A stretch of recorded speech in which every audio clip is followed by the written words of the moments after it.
Pemirsa, tingginya uang kuliah di perguruan tinggi negeri menuai protes dari para mahasiswa di berbagai perguruan tinggi negeri. Namun Kemendikbudristek malah merespon dengan menyatakan pendidikan tinggi adalah pendidikan mewah atau tersier.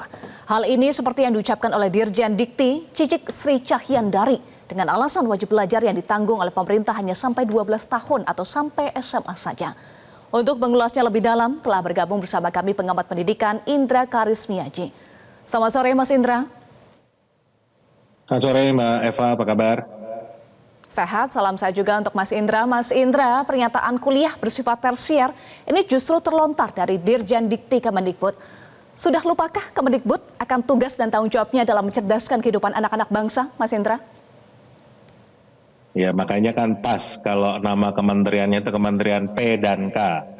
Kementerian Paradoks dan Klarifikasi kan gitu. Jadi apa yang disampaikan selalu menjadi paradoks karena tagline-nya itu merdeka belajar, tapi faktanya mereka harus belajar merdeka dulu.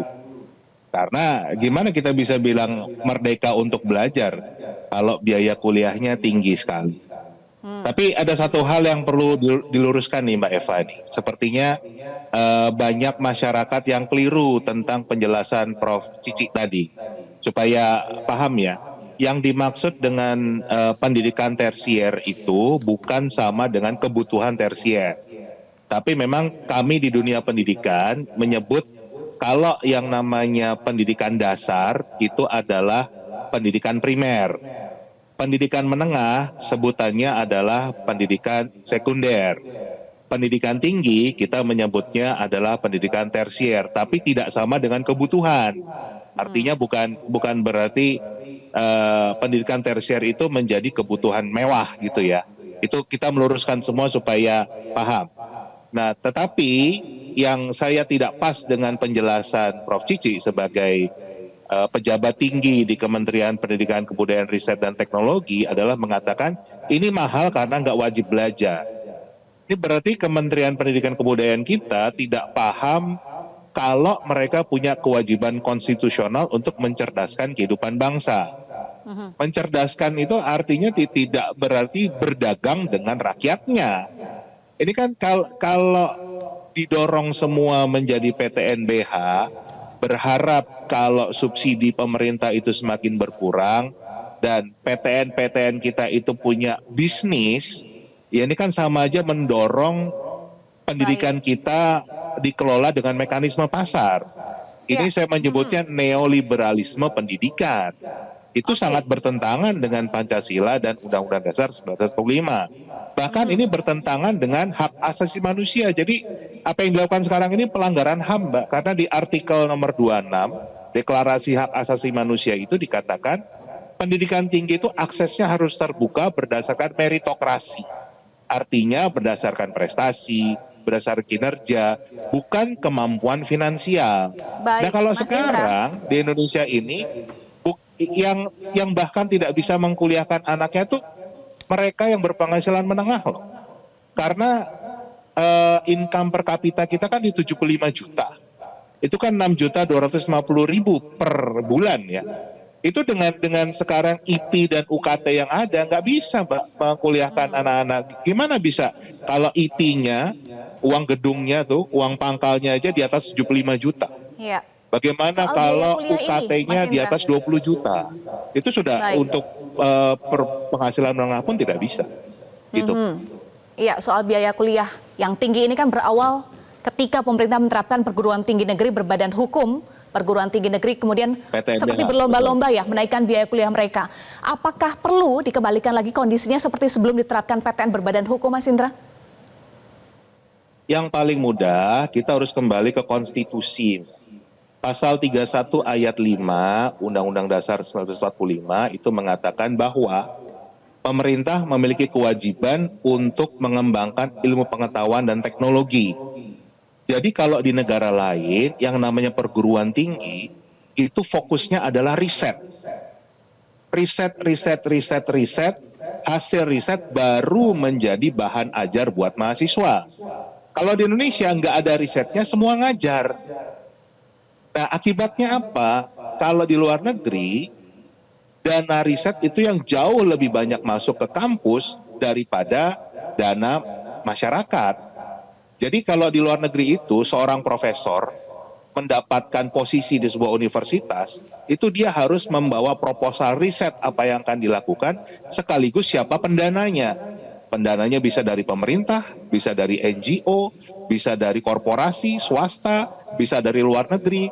Tapi itu di berbagai negara, itu paling nggak 70% Mbak, anggaran kampus itu datangnya dari riset. Yang 30% baru dari masyarakat, dari mahasiswa ini. Bahkan kalau di Jerman, itu kan bisa gratis. Kenapa? Karena 100% dananya dana riset. Nah kita ini sama sekali nggak ada risetnya, nggak ada dana risetnya, akhirnya semua jadi dagang kan ke masyarakat. Tiap tahun akan naik. Kenapa? Karena gaji dosen juga naik terus kan tiap tahun. Baik. Ini yang harus kita kembalikan, bagaimana tata kelola sistem pendidikan nasional kita kembali ke konstitusi. Jadi ini mungkin momentum yang tepat. Kita punya pimpinan nasional yang baru, kita punya anggota legislatif yang baru, kita tata ulang lagi sistem pendidikan nasional kita, kembali ke konstitusi, kembali ke cita-cita pendiri bangsa, kembali ke amanat Undang-Undang Dasar 1945. Itu kuncinya. Penataannya harus seperti apa? Karena kan kalau kita lihat ya, persoalan biaya misalnya menjadi kendala, kalau kita lihat juga sudah ada kewajiban pemerintah untuk diwajibkan memenuhi amanat anggaran fungsi pendidikan 20% dari APBN atau 665 triliun rupiah. Nah, pengelolaannya selama ini bagaimana dan harus seperti apa supaya tidak ada lagi masalah seperti ini? Nah, itu kan yang tanda tanya besar, ya kan? Anggaran pendidikan saja 665 triliun. Kalau ditambah dengan dana masyarakat, kan ini UKT, IP, semua kan masih dana masyarakat nih, Mbak. Kan bisa jadi sebetulnya anggaran pendidikan Indonesia itu bisa di atas 1.000 triliun tiap tahun. Tapi kenapa mutu pendidikan kita salah satu yang terburuk di dunia? Ranking pendidikan tinggi kita di Universitas 21 itu ranking 50 dari 50 negara. Jadi paling bontot itu pendidikan tinggi kita. Nah itu tadi bagian dari yang saya katakan 665 triliun tiap tahun itu larinya kemana? Itu bagian yang saya katakan harus kita tata ulang lagi. Karena sekarang Kemendikbud itu alasannya adalah, loh kami hanya mengelola 98 triliun dari 665 triliun itu. Jadi kami nggak mampu untuk mensubsidi kampus-kampus ini. Ya pertanyaan kita kan terus yang 565 triliunnya itu kemana? Nah itu yang belum pernah dibongkar, belum pernah dievaluasi. Jangan-jangan memang ini dimanfaatkan untuk bidang-bidang yang bukan pendidikan. Jadi kembali terjadi pelanggaran konstitusi. Itu yang belum pernah dibuka. Nah, momentum ini yang saya katakan adalah jadi momentum yang tepat untuk membongkar apa yang sebetulnya terjadi selama ini. Kenapa mutu pendidikan kita buruk, banyak anak kita, bahkan kemarin data BPS kan menunjukkan, Mbak, 10 juta Gen Z usia 15 sampai 24 itu pengangguran di Indonesia. Kuliah enggak, sekolah enggak, kerja enggak, bahkan training pun enggak. Jadi ngapain mereka? Kita punya anggaran begitu besar, tapi tidak dimanfaatkan dengan baik. Nah saatnya kita evaluasi bersama, kita tata ulang sistem pendidikan nasional kita. Baik, bocor-bocornya ada di mana sih Mas Indra dengan anggaran yang besar? Itu ada tambahan juga ya, kalau dari sudah ada 665 triliun dan Anda tadi kalkulasikan sekitar 1.000 triliun sebetulnya. Bisa lebih kan gitu, karena kita nggak tahu dana masyarakat itu berapa sebetulnya yang ditarik kan. Itu yang resmi, yang nggak resmi aja kan banyak, Mbak. Kasus-kasus yang belum terbongkar, bangku-bangku yang dijual di PTN ini kan belum semua terbongkar. Jadi angkanya kan luar biasa besar sebetulnya. Tapi mutunya salah satu yang terburuk di dunia. Ya kalau saya melihat bocornya itu ya memang larinya semua tidak ke pendidikan, tapi ke bidang-bidang lain, baik itu di daerah maupun di pusat sendiri. Ya kita bisa lihat aja misalnya nih,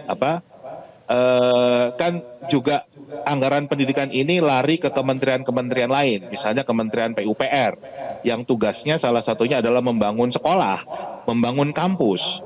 Nah selama 10 tahun belakangan ini berapa kampus, berapa sekolah yang sudah dibangun?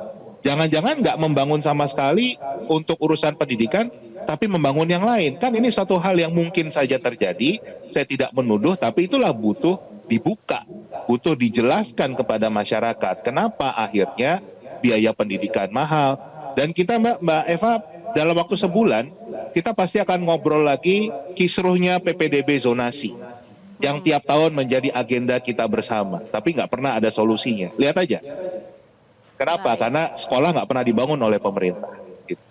Baik, nanti kita akan nantikan juga ya Mas Indra, karena DPR sudah membuat panitia kerja untuk mengurusi tata kelola tadi, anggaran pendidikan. Nanti kita akan simak lagi bagaimana pendalaman dilakukan oleh DPR terkait dengan hal ini. Terima kasih Mas Indra sudah bergabung bersama kami.